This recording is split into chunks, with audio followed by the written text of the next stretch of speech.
देखियो अब हमरा तामस नहीं उठा बुझलो ना। हाँ तो तामस उठैया तो की करबे अहाँ? की करबै आई पहले चलू अहाँ घर पर, ओके बाद हम अहाँ के देखबै छी की कले छियै। ये कनिया हाँ अब इनका की भ गेलै। हे सुनू अहाँ सबके झगड़ा करे किया तो घर पर जाके करू ग, हमरा दुकान के सामने में नहीं करू। हाँ हाँ नहीं तो हमरा सबके धंधा सुबह से मंदे चल रही है। हे सुनो तो हम त घर बनबैला नहीं आयल छी, हम सब जा रहल छी इनकर सब्जी खरीदने नहीं जाय छियन। हम से बात कहाँ कह रहल छी हम कनिया, हम तो दुआरे कह रहल छी कि हमर ग्राहक यार घुर घुर के जा रहल यहाँ सब बीच में झगड़ा करे छियै से। अब नहीं आवे छन तो हमर गलती, देखते तो छथिन हमर घर वाला केहन दे देलक भगवान। एको गो बात हमर सुनैया। हाँ हाँ से तो हम देखिए रहल छी, मगर भाई साहब के कनी बुझे के चाहिए। लेडीज कतो खरीदारी करे ला जाए तो ओकरा टाइम लगिए जाए है। हाँ हाँ करवा दिलो ना हमर बेइज्जती। हाँ हाँ बड़का इज्जत वाला छी ना से बेइज्जती भ गेल। हाँ तो हम इज्जत वाला नहीं, देखियो हमर गांव में पूरा नाम चलिए। हाँ तो बड़का इज्जत वाला छी तो चलू गांव पे। मम्मी मम्मी हमरा खीरा खरीद देना, देखी ना अंकल कितनी निक निक खीरा छे। हाँ हाँ कते लेबा बुआ? अंकल अंकल क्या रुपया किलो दे छिए? ला ने बुआ 40 रुपये किलो दे दै छिया। अयो घर पर आबि के दे ठेला वाला 20 रुपया, अहाँ 40 रुपये देबै। हाँ तो ठेले वाला से लेब घरे पर। एते महंगा कहूँ साग सब्जी देलकै या।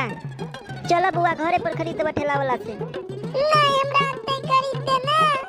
चले छ घर पर कि दियो घर में चा। हे चलू ये चलू घर पर। जे लेबा के से ल लेब ना, आबि गेल छी तो। हमरा नहीं लेबा के कुछ, चलू पहले घर पर। अच्छा ठीक छै चलू तो। मम्मी हमरा टोपी खरीद देबा? कौन चीज? एकटा हमरा टोपी खरीद देना गे मां। अच्छा ठीक छै काल खरीद देबो। ओ ये हमर मम्मी कते नीक छै, हमरा सब कुछ खरीद दैया। अहाँ सबके मम्मी खरीद दैया कुछ? है छोरा बाप कत रह गेल रे? देहातिया पड़ी गेले नहीं देखली? आई आबा दी तोहर बाप के छोक के नहीं चाय पिया देली तो फेन कहिया। गे मम्मी तू तो खाली झगड़े किया करत रही छी के, हमरा नहीं निक लागत रही छु। रे बउआ हम करे छी कि तोहर बाप करे हो? गे दुनु गोटा तो मिले के करे छी ना। तू चुपचाप घर पर चल। ये सुनै छी अरो की भेलो मैं करो जेते जल्दी सुइत रहलो? मम्मी के ना माथ दुखा है। कनी उठा त मम्मी के। मम्मी मम्मी गई। हाँ की भेलो बाज? पापा बजबै हो? पूछी की भेले? मम्मी कहे छ की भेले बतबैला। कही कनी एक कप चाय बने तो।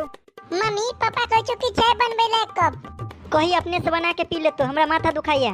पापा कहे छ मम्मी अपने से बना के पी लेला, मम्मी के माथा दुखा है। कही मम्मी के पापा के बनाल नहीं जे चाय।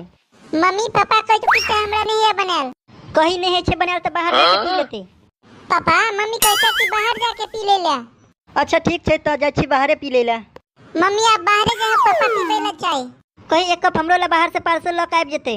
पापा मम्मियो ले एक कप पार्सल लक आबि जेबे। ऐ रो मम्मी के कहले एक कप चाय बनबेला तो माथा टनका लगलो, अब हम बाहर जाही पीबेला तो हमरो ला कहै छ लक आबेला। कह दई पापा चाय नहीं पीते। मम्मी आई पापा चाय पीबेला नहीं जेते। हाँ तो कह दिया खानो बाहर से मंगा ले तो हमरा खाना नहीं है तो आई बनाल। पापा आई मम्मी के तबियत ठीक नहीं लग रहल छै। अच्छा ठीक छै त हम दवाई आइन दै छियै। मम्मी कहे छै हमरा खाना नहीं हाथ बनाल, बाहर से कोई पापा के मंगा लेला। हे भगवान रो तू सब हमरा चैन से नहीं जीव देबे। अच्छा ठीक छै हम जाइ छियै लक आबै छियै। अच्छा ठीक छै जल्दी जा हमरो भूख लागल ये। हाँ हाँ जा रहल छी। मम्मी पापा चल गेलो।